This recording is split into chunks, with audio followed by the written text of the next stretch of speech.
ছাত্র জনতার ব্যাপক বিক্ষোভের মুখে গত ৫ আগস্ট পদত্যাগ করে দেশ ছাড়তে বাধ্য হন শেখ হাসিনা। বর্তমানে প্রতিবেশী দেশ ভারতে অবস্থান করছেন তিনি।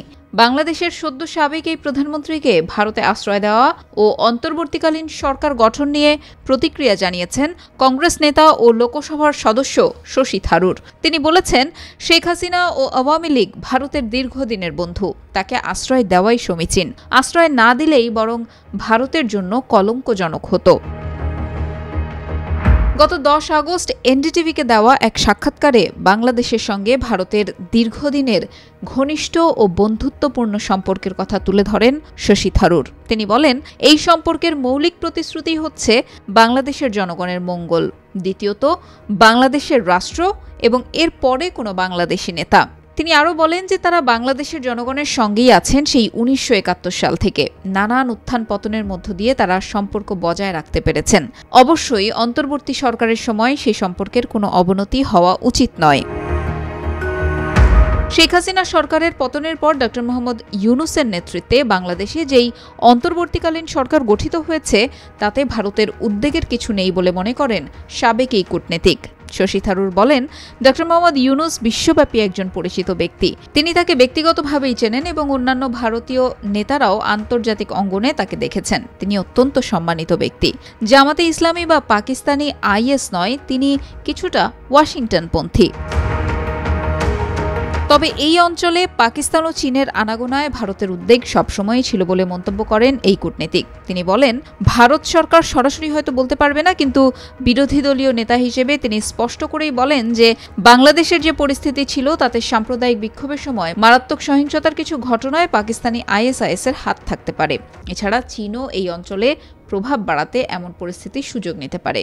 তবে অন্তর্বর্তী সরকার গঠন বা ইউনূসের প্রাথমিক বিবৃতিতে এমন কিছুর ইঙ্গিত নেই। ইউনূস শান্তির কথা বলেছেন, সংখ্যালঘুদের সুরক্ষার জন্য শান্তির স্থিতিশীলতা আহ্বান জানিয়েছেন। শেখ হাসিনাকে আশ্রয় দেওয়ার প্রসঙ্গে কংগ্রেস নেতা বলেন, তারা যদি শেখ হাসিনাকে সাহায্য না করতেন তাহলে এটা ভারতের জন্যই কলঙ্কজনক হতো। কেউ যদি তাদের বন্ধুর সঙ্গে খারাপ ব্যবহার করে তাহলে কেউ তাদের বন্ধু হতে চাইতো না। তাই তিনি মনে করেন, বর্তমান সরকার ও বিরোধী দলের সব ভারতীয় নেতাদের সঙ্গে শেখ হাসিনার সুসম্পর্ক রয়েছে। তিনি ভারতের বন্ধু এবং ভারত তাদের বন্ধু। যখন কোনো বন্ধু সমস্যায় পড়ে তখন নিশ্চয়ই আপনি তাদের সাহায্যে এগিয়ে যেতে দুবার ভাববেন না। আপনার বন্ধুকে আপনি অবশ্যই উদ্ধার করবেন এবং নিরাপত্তাও দেবেন।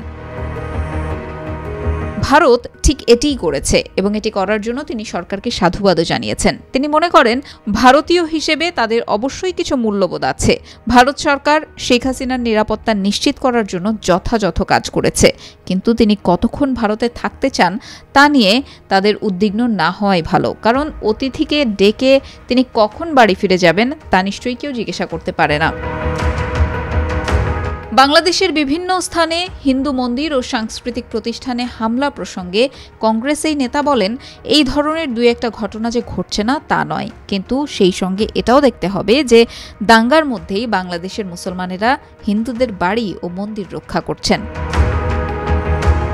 এর আগে গত ৭ আগস্ট ভারতের সংসদ ভবন চত্বরে একটি গণমাধ্যমকে দেওয়া সাক্ষাৎকারে শশী থারুর ভারত সরকারকে বাংলাদেশের জনগণের সঙ্গে থাকা উচিত বলে মনে করেন। তিনি বলেন, ভারত গণতান্ত্রিক দেশ, বাংলাদেশও। বাংলাদেশের জনগণের এই অধিকার থাকা উচিত যে তাদের ভবিষ্যৎ তারাই নির্ধারণ করবেন। এই জন্য আমাদের উচিত তাদের পাশে থাকা।